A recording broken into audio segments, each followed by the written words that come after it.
mưa ảnh chân chân bao giờ nhưng hay thôi nhưng hay cháu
không mua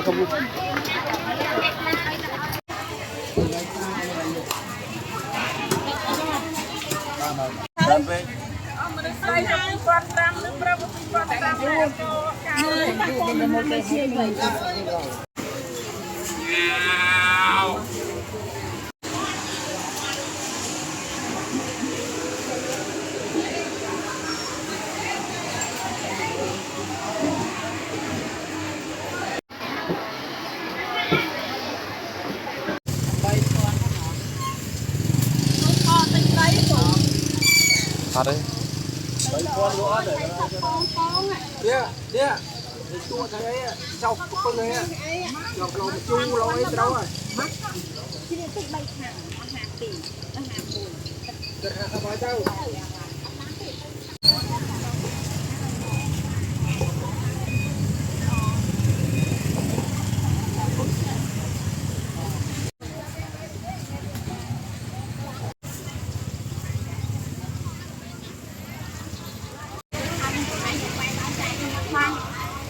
hay mưa ảnh chân chân bao giờ nhưng hay thôi nhưng hay cháu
lấy đó. Để cho khơi miên lấy nè. chụp miếng nhỉ ông má mấy xung quanh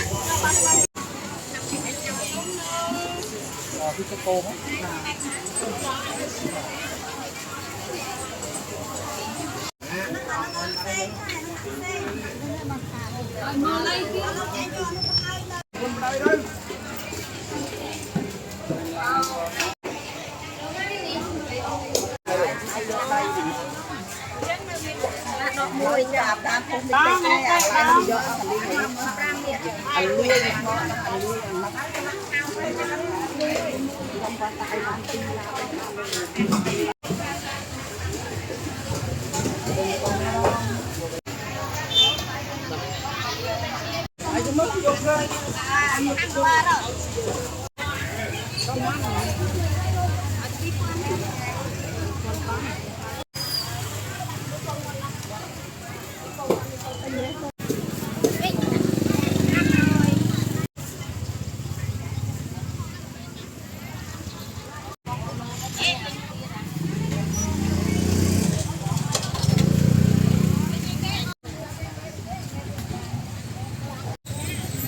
dạ năng lượng mấy gì anh này bà mà mờn mà có lấu à cho anh này à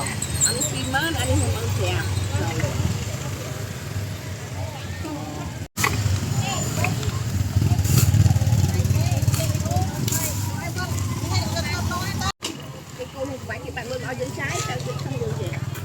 ông thật ra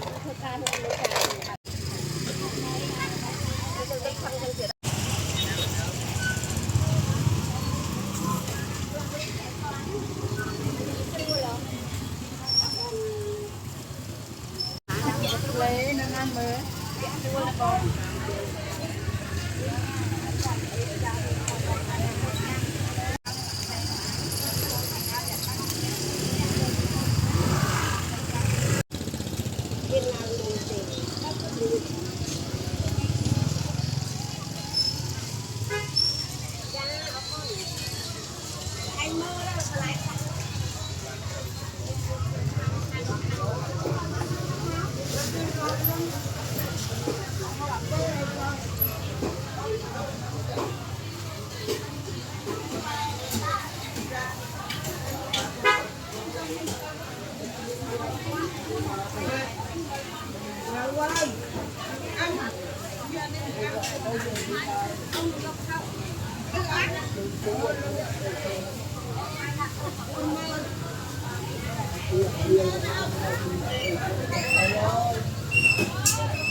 thật đấy